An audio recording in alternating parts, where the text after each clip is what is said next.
Bonjour à tous. Nous avons tous entendu parler de peinture rupestre. Celle des grottes de Lascaux en Dordogne remonte à 17 000 ans. Celles de la grotte Chauvet en Ardèche sont plus anciennes, 31 000 ans.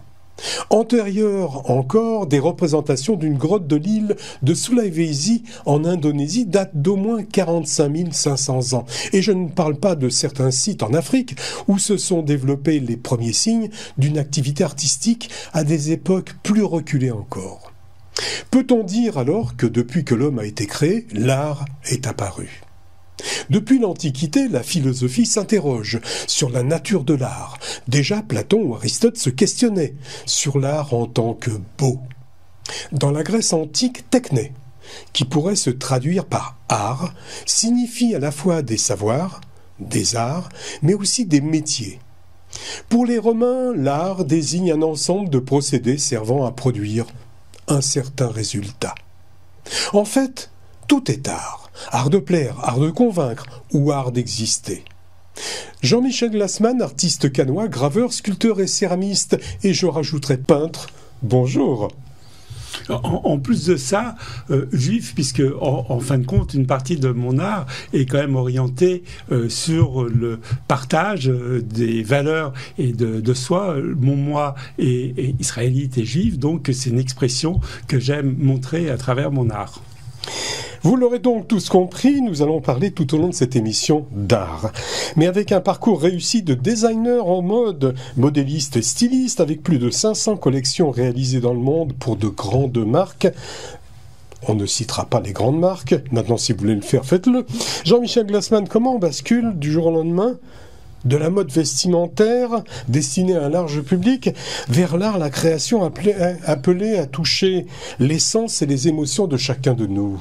En réalité, c'est très très proche. Et il y a un lien qui est évident entre, par exemple, le côté modéliste. Le modéliste, c'est prendre tout simplement du tissu, le draper autour d'une femme, tant qu'à faire, et à partir de là, du 3D, le mettre en 2D.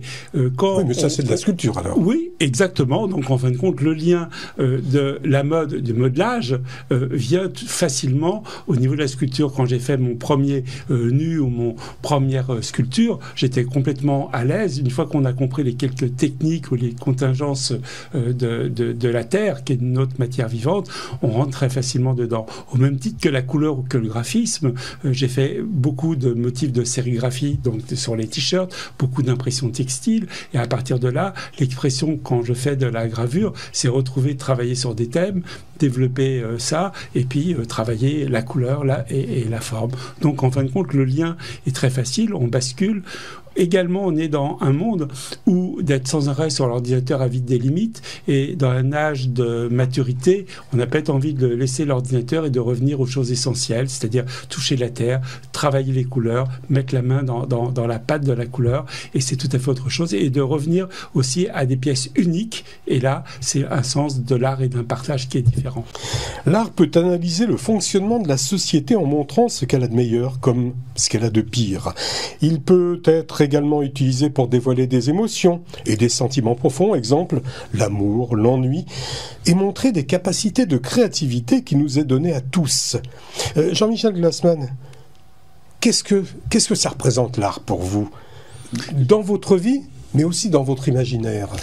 Je crois en répondant de deux manières à ta question et à l'ouverture de ta question, c'est-à-dire on est tout à fait dans le reflet de la société et de ses sentiments. Donc l'art d'aujourd'hui peut être un art différent d'avant, par contre les sentiments sont toujours éternels. L'art est aussi un message à faire passer, une communication qui est visuelle. On est dans un monde de communication orale et virtuelle. Là on est dans du réel, on est dans des images, on est dans de la forme. Quand un enfant va dans un musée, s'il peut toucher une sculpture, il est là dans une sensation. On n'a pas toujours le droit de toucher les sculptures. C'est recommandé. Dans certains musées, on a des parcours d'enfants où ils peuvent toucher, caresser les seins des madones et vraiment être vraiment dans cet art de proximité. Donc la question, qu'est-ce que c'est l'art aujourd'hui? Non, pour vous personnellement. Pour moi, c'est un moyen de communication. Au-delà de la parole et du corps, c'est un moyen de communication extérieure que les gens vont voir et que je peux transmettre peut-être certains messages dans mes graphismes, dans mes sculptures, c'est souvent le couple, c'est l'amour, c'est les origines, c'est en fin de compte une partie de soi et de le partager pour que les gens le ressentent également de la même manière et que ça éveille dans eux peut-être une certaine joie ou une réflexion qui va provoquer une émotion que mon art va refléter, leur donner un ticket d'entrée dans ce monde personnel à eux. C'est du partage. Je vous ai présenté comme artiste, graveur, sculpteur et céramiste, et j'ai rajouté peintre. Quel est le terme ou la technique que vous préférez? Ou est-ce que vous êtes tout à la fois? À la base, en tant qu'artiste, on est tout à la fois ou on choisit encore en parallèle avec mon métier qui était de designer. Aujourd'hui, les stylistes font que de la femme, de l'homme. Moi, j'ai fait de l'homme, de la femme, de l'enfant. J'ai même fait des vêtements pour chiens. Donc, c'est une ouverture de designer. Et ça s'applique exactement de la même manière à mon art. J'ai choisi 2 moyens d'expression. Il y en a plein d'autres. Le modelage de la terre, parce que j'aime toucher, j'aime travailler, et j'ai ce feeling de la sensation des mains, de la couleur et de la communication à travers des visuels. Mais j'ai un atelier qui fait que 20 mètres carrés à Cannes, dans mon atelier d'artiste. J'aurai un atelier de 100 mètres carrés avec 5 mètres de hauteur. Je ferai des œuvres beaucoup plus monumentales. Je toucherai peut-être disons, de souder des morceaux de métal, de faire toutes sortes de manières ou d'installations différentes. Vous n'êtes pas du tout cadré dans une réflexion. Non, au même titre que, donc de nouveau, ce parallèle de la mode où j'étais dans tout. J'ai même fait des tissus, j'ai fait des accessoires, j'ai fait des chaussures, j'étais dans beaucoup de... Ça fait pas un peu touche à tout? Non, au contraire, c'est une curiosité ouverte sur toute chose, une curiosité pour apprendre sans arrêt, parce qu'une fois qu'on n'a pas maîtrisé, mais qu'on a été plus loin dans son art, on a envie d'aller plus loin. Par exemple, dans ma gravure, une des 2 approches que j'excelle ou que je développe. Est-ce que vous avez un exemple ici autour de vous? Exemple de gravure, voilà. Ici, j'ai un mélange. Montrez-la voilà. à la caméra. Il existe plein de techniques différentes en gravure. Il y a l'eau forte qu'on connaît. Il y a le côté comme montrez-la bien. Comme faisaient des grands maîtres, disons, au Moyen-Âge. Moi, je travaille d'une manière différente. Donc, je fais à la fois de l'eau forte, à la fois du linogravure. Et des presque en relief même. Là, c'est tout simplement, ça peut paraître étonnant, c'est sur un morceau de carton fort, j'ai coupé des bandes de carton que j'ai entrecroisées, que j'ai collées. En dessous, j'ai pris une genre de pâte, genre de plâtre spécial assez dur que j'ai mis en fond dedans. J'ai mis une empreinte ici, j'ai dessiné mes petits personnages, toujours le côté de l'amour, du partage et du couple, peut-être, et la colombe de la paix. Donc, dedans, j'ai mélangé 2 techniques, je les ai peint, disons, j'ai mis un fond de blocage pour que l'encre rentre pas trop dedans. J'ai colorié mon fond avec du rouleau, avec une petite brosse, etc. Et après, j'ai imprimé ça, puisque le principe de la gravure, c'est d'avoir une plaque, on met par-dessus un papier, on met un feutre, un drap de feutre par-dessus, sur un plateau, et on est sur une presse. La presse où j'ai l'honneur de travailler dessus se situe à Antibes, près du port, boulevard d'Aguillé, qui est une presse de 1880 sur lequel Picasso a travaillé. Donc c'était intéressant. C'est le graveur où je suis, l'atelier où je suis, l'a récupéré d'un graveur très connu, donc où Picasso travaillait, et j'ai l'honneur de travailler sur cette presse et de faire mes tirages. Il y a toute une technique, il y a plein de techniques mélangées. Par exemple là, j'ai mélangé 2 à 3 techniques dessus. J'ai d'autres pièces, par exemple là, c'est je crois un lino. Regardez la caméra. Là, c'est un lino gravé où il y a un cœur et des, disons, toujours sur l'amour. C'est ce que j'aime bien au niveau de voilà, on va la montrer à la caméra. Voilà. Donc, c'est encore une autre technique. Et là, je pense que j'ai dû faire aussi une eau forte, c'est-à-dire c'est une plaque de zinc qui est gravée à l'acide, où on le met dans différents bains d'acide pour avoir des morsures différentes. Et après, il y a tout un travail d'encre, de travail et tout. Donc, j'aime aller dans plein de directions différentes. Un autre exemple, encore, par exemple, là, on est en gravure, où là, j'ai mélangé différentes techniques, justement, sur un thème hébraïque, c'est l'Aïe, mais j'ai fait une série de 4 lettres qui étaient très graphiques et qui se travaillent ensemble ou séparément. Jean-Michel Glassman, voilà. Pour continuer, mais cette fois-ci un peu dans la psychologie, vous écrivez dans votre biographie que vous avez trouvé ces dernières années la dimension exacte de votre moi intérieur.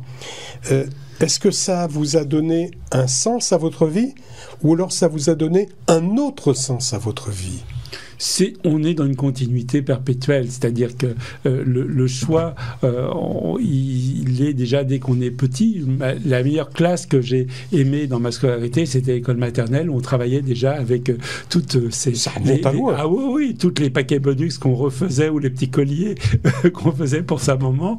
Donc il y a toujours eu ce sens artistique. Très tôt, j'ai pris des cours de dessin. J'étais à l'époque près de la place des Vosges, à côté de la synagogue, il y avait un atelier d'artistes où quand les copains allait au patin à glace, moi je faisais des natures mortes et des nus dedans. Ça n'a rien à voir avec la confection, ça. Non, mais c'est un sens de l'art, de l'objet, de restituer, de colorier, et le plaisir qu'on a, parce que malgré tout, quand on est dedans, dans son soi, c'est d'avoir du plaisir dans ce qu'on fait et de savoir se réaliser. Je me suis réalisé dans le cadre de mon métier, avec un parcours... Est-ce qu'on s'enferme pas sur soi-même dans ces conditions? Alors, je disais, certains stylistes, certains artistes ne restent que sur un seul sujet. Par exemple, les stylistes vont faire que de la femme, un artiste va faire que de la peinture. Je pense que c'est peut-être un peu limitatif. Je suis plutôt dans l'ouverture et la curiosité perpétuelle. À partir de là, dans la gravure, j'ai été dans... Est-ce qu'on arrive à progresser comme ça? Bien sûr. En touchant un petit peu à tout. Alors, on touche, mais on apprend des autres. C'est-à-dire qu'on observe ce qu'ont fait les gens avant. Donc, c'est une transmission qui est intéressante. J'ai pris des cours auprès de certains maîtres, aussi bien dans le cadre du modélisme, j'ai eu des professeurs extraordinaires ou en stylisme, que dans la gravure ou que dans le modelage, j'ai eu des professeurs extraordinaires. J'ai commencé à la BAC à Cannes, donc on est à Cannes, mais j'ai fait différents stages avec des grands maîtres étrangers, hollandais, américains, français, suédois, et là, ça m'a permis d'aller plus loin. Et après, il y a une découverte personnel pour aller plus loin et toujours dépasser. En fin de compte, il y a une curiosité permanente. Comme on peut dire qu'on apprend toujours à son dernier souffle, dans l'art, on progresse sans arrêt si on est curieux. Si on ne s'enferme pas sur une sécurité en disant tiens, ils aiment ça, je vais reproduire parce que ça se vend. Là, c'est pas dans ce sens-là. Je le fais pour les autres, je le fais pour moi, dans le sens d'un partage, mais pas pour dire absolument c'est pour vendre parce que c'est commercial, je fais ça. Donc je me libère de ça.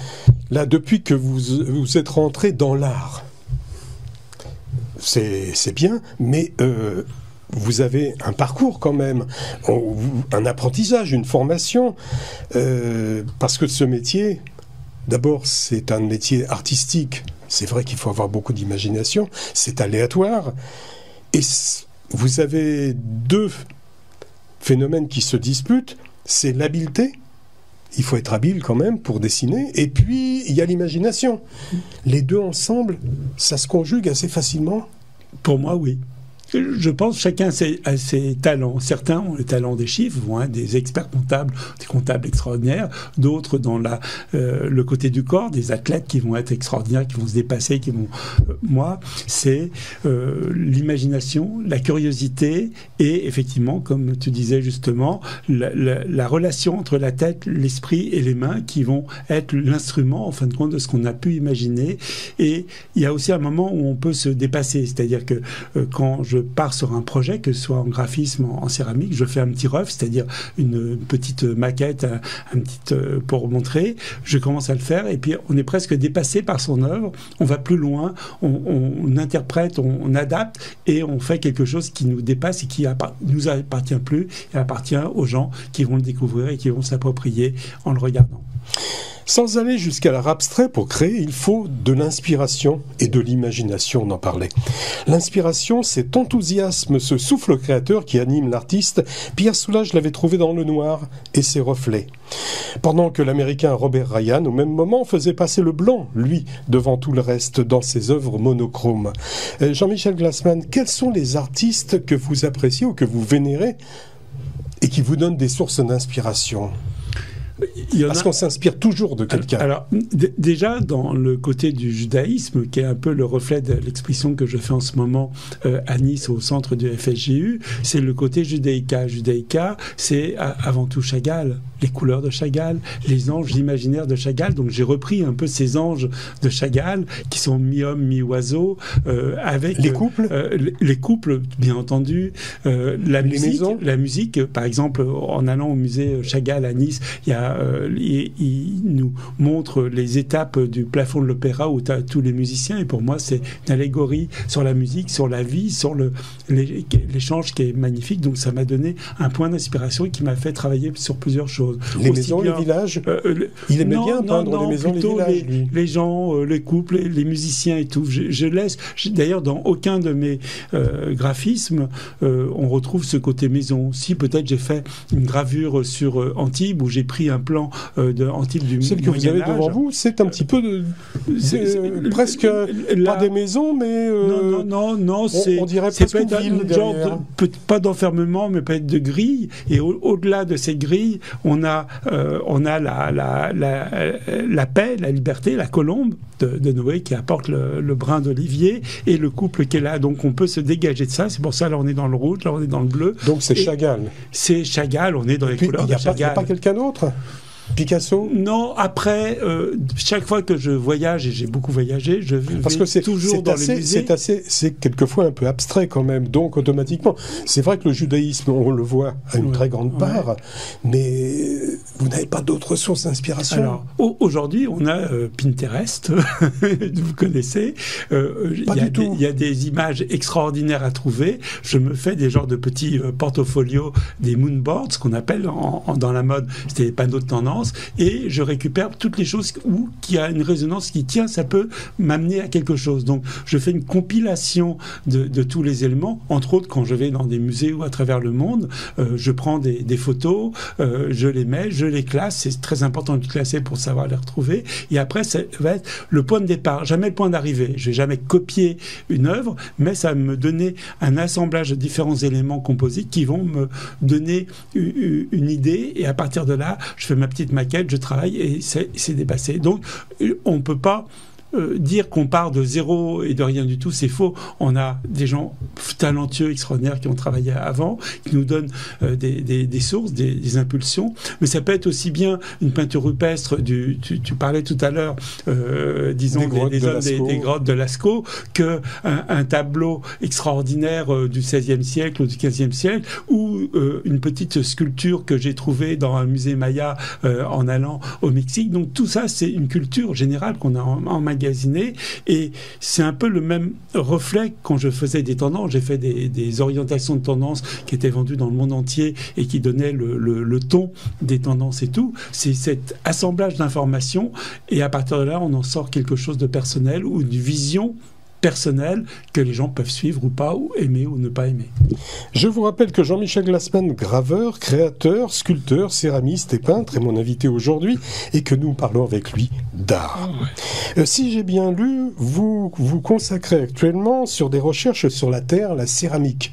Vous en avez parlé, cette envie de traiter la matière, comme on peut dire, de malaxer la matière. Alors, c'est la discipline pour laquelle vous avez le plus d'attrait? Disons que j'ai commencé en arrêtant mon activité de styliste par la terre. La terre a aussi un côté quand même spirituel, c'est un peu les 5 éléments. Là, c'est quand même quelque chose de très important. Qu'est-ce que ça vous procure 5 éléments. Tactilement. On a le vent, qui est l'air, on a la terre, on a l'eau, parce que la terre est faite d'eau, il y a le feu quand on le passe au feu, et il y a le côté spirituel, le spirit, toute l'influence qu'on va donner, le plaisir, et toucher, caresser une fleur, en homme, caresser une femme, où c'est tout le côté tactile qu'on a au bout des doigts et qui donne des sensations, qui donne du plaisir et qui peut aussi faire partager ce plaisir. Donc c'est quand même quelque chose de sensuel, et on revient dans la source et même dans la profondeur. Au niveau de la médecine, aujourd'hui, les gens qui sont déprimés, on leur dit faites de la céramique ou de la terre, touchez la terre, et d'un seul coup, ils se ressourcent, ils se ressentent sur eux-mêmes. Moi-même, je donne des cours 2 fois par semaine au Canet. J'accueille dans mon atelier à Cannes régulièrement des gens en découverte modelage, et je vois le plaisir qu'ils ont de se ressourcer. Le temps n'existe plus. Au début, il dit je sais pas, j'ai pas de talent, je suis pas bien et tout, et d'un seul coup, au bout de 2 heures, ils ressortent transfigurés, ils ont fait des choses magnifiques. La gravure, la peinture vous passionne aussi. Alors parlez-moi de ces 2 domaines qui ont l'air comme ça de se compléter. Qu'est-ce qu'il représente réellement pour vous ? Une communication. C'est un complément à la sculpture ou alors c'est vraiment différent ? Tout est lié. Pour ça, je dis aujourd'hui, parce que je suis à l'aise et j'ai appris et c'est mon moyen d'expression, donc au niveau de la terre, j'ai été vers la gravure. Parce que quand j'ai commencé à exposer mes céramiques, c'était sur des supports et il n'y avait rien au mur. Et c'était un peu triste. Donc j'ai dit, tiens, on va compléter. Aussi, ma céramique commençait à envahir mon petit studio de 20 mètres carrés. Et j'ai dit, bon, je vais prendre des choses qui prennent un peu moins de place. Oui, c'est plus facile d'empiler du papier que... Ça m'a paru comme ça, mais c'est un peu faux parce que je suis assez prolifique, assez rapide de la réflexion à la réalisation. Ça fait qu'aujourd'hui, j'ai au moins 10 cartons à dessin qui sont remplis jusqu'au rabord. Certaines gravures sont encadrées, donc ça prend de la place aussi. Donc ça fait que ça déborde. Et à ce sujet, par exemple, au niveau sculpture, avant, je faisais des nus et certaines sculptures qui faisaient facilement 40 cm de haut. Aujourd'hui, j'ai réduit parce que j'ai moins de place sur mes étagères et je fais par exemple des petites sculptures qui sont comme ça, qui sont les mêmes que les grandes, mais en beaucoup plus petit. Montrez dans la caméra, là. Voilà. En beaucoup plus petit. Voilà.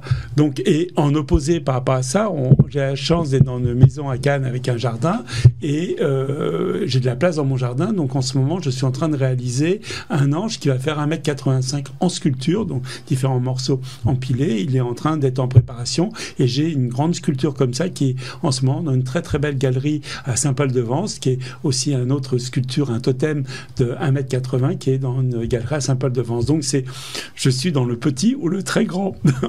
On s'adapte à chaque fois. Alors puisque vous parlez de sculpture, autant les matières dont nous avons parlé précédemment manquent de relief, autant la sculpture est une activité qui consiste à concevoir, à réaliser des formes dans l'espace et en volume. C'est une autre technique, une autre conception, une autre vision, mais cette fois-ci en 3 dimensions. Comment vous faites la différence entre le plat et l'espace ? C'est du faux plat. Exemple. Là, on s'en rend pas compte, mais parce que on a du relief. C'est vrai, je n'ai pas tourné la feuille. Voilà, oui, au même titre que ici. Si vous voyez, bon, là, ça a été collé. Hop. Ici, on a la lettre qui est complètement en relief.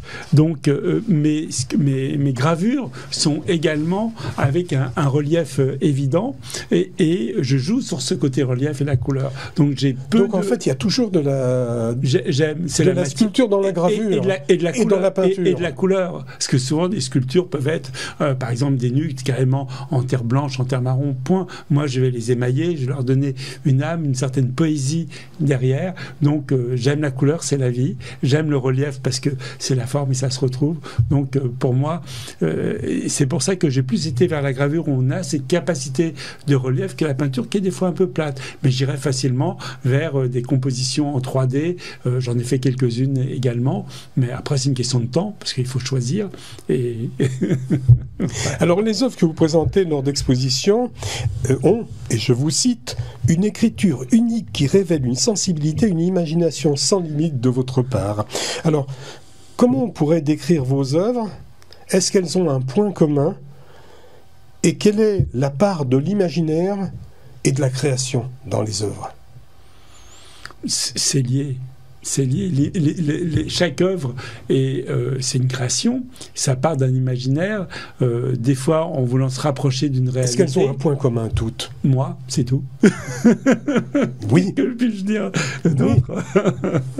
Non, mais un autre point commun, je ne sais pas, effectivement, le judaïsme, non, mais vous... Non, par exemple, j'aime travailler dans des thèmes. Par exemple, là, j'ai travaillé tout un thème judaïca qui est exposé. J'ai travaillé, par exemple, sur mon épouse Carole est professeure de yoga, donc j'ai travaillé sur tout le côté spirituel autour du yoga, autour des chakras, autour des doshas, etc. Je suis aussi en contact avec des moines du Karnapa côté bouddhisme tibétain, et j'aurais fait toute une série, donc des grands yeux, des côtés comme ça. J'ai travaillé, j'ai même offert à l'imam de la mosquée de Cannes une lettre qui était une calligraphie magnifique qui parlait de la vie et du partage que j'ai offert et qui était fait pour eux. J'ai travaillé sur les signes du zodiaque, j'aime bien travailler sur des histoires. Vous partez dans tous les sens, hein? Non, mais un après l'autre. C'est-à-dire, j'aime bien faire des groupes et des séries, aussi bien en céramique que en gravure, travailler sur un thème, un concept et le développer. Par exemple, dans la musique, j'ai fait tout un thème sur le jazz. À la demande, j'avais la possibilité d'exposer une gravure pendant le festival de jazz de Jouan-les-Pins. Et donc, j'ai été sélectionné et tout. J'ai fait une série de 7 ou 8 gravures, dont une a été sélectionnée, a été présentée pendant le festival. Donc, j'aime travailler, je me renseigne, je me fais une compilation, je disais un moonboard, un tableau d'influence, et à partir de là, je construis, je fais mes petites maquettes et je me lance. On dit que la nature incarne l'idéal de beauté et l'art, une expression personnelle et une création spirituelle autonome dans laquelle l'artiste, dans ses œuvres, proposera sa propre vision. Jean-Michel Glassman, est-ce que l'art doit imiter la nature ou l'art doit embellir la nature ? On est dans la nature. Des choses que je fais faire en tout premier quand les gens font une découverte de modelage chez moi, on va dans le jardin, on cueille des feuilles, on met ces feuilles sur de la terre, on passe le rouleau dessus et on a l'empreinte de la feuille de la nature et c'est magnifique. On en fait des petits sujets. Également, là j'ai sur un cœur, on a un exemple d'un petit cœur, c'est une empreinte que j'ai faite.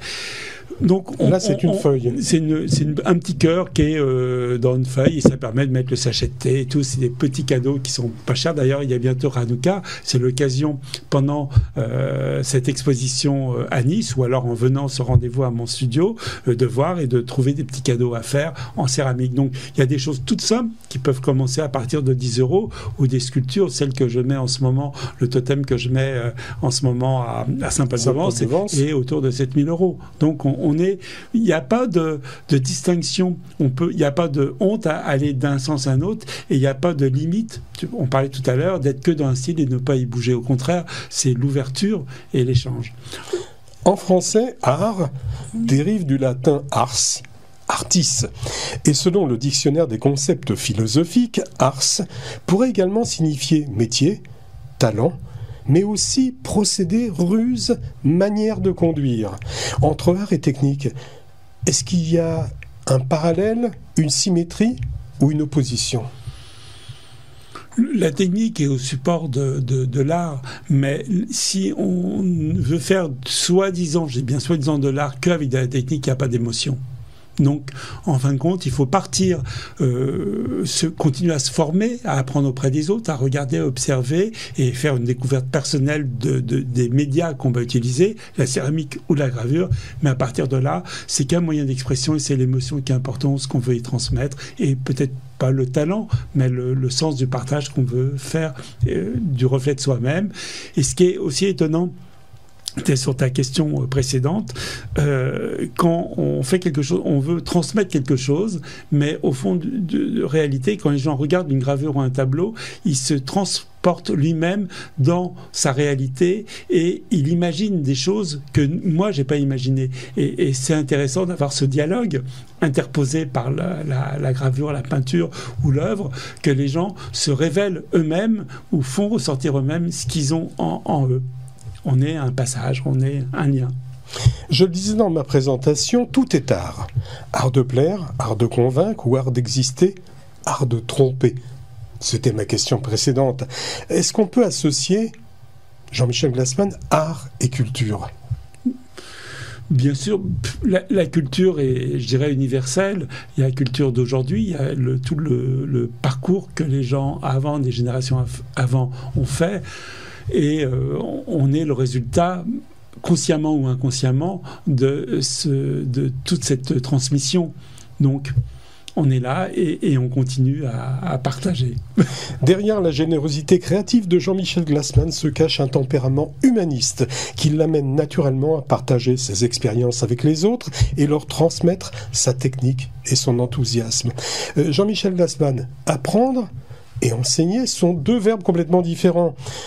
Vous les voyez-vous complètement en terre ? Moi, je dirais un autre mot, c'est éveiller. Parce que les gens ont en eux-mêmes le talent qui n'est peut-être pas ressorti, de pouvoir faire des choses. Et en fin de compte, on est là qu'en accompagnement pour leur montrer leurs capacités, leurs possibilités. Il y a peut-être quelques petits détails techniques, à la limite, c'est pas le plus important. Ça permet de faire des choses qui vont durer dans le temps, qui vont être un peu plus beaux ou un peu mieux. Mais avant tout, on est dans l'éveil. Et donc, le partage ou l'enseignement, pour moi, c'est donner aux gens la possibilité d'éveiller leur créativité, parce qu'elle est souvent enfouie quand quelqu'un a eu un parcours de comptable ou quelque chose comme ça qui était peut-être a priori moins créatif. Ils ont cette créativité en eux qui a été endormie. C'est à moi de la réveiller et de leur donner les éléments pour qu'ils puissent se réveiller. Jean-Michel Glassman, pour terminer, où est-ce qu'on peut admirer vos œuvres ? Alors, régulièrement, dans mon atelier, ce rendez-vous, donc je suis en face du Collège des Valergues à Cannes.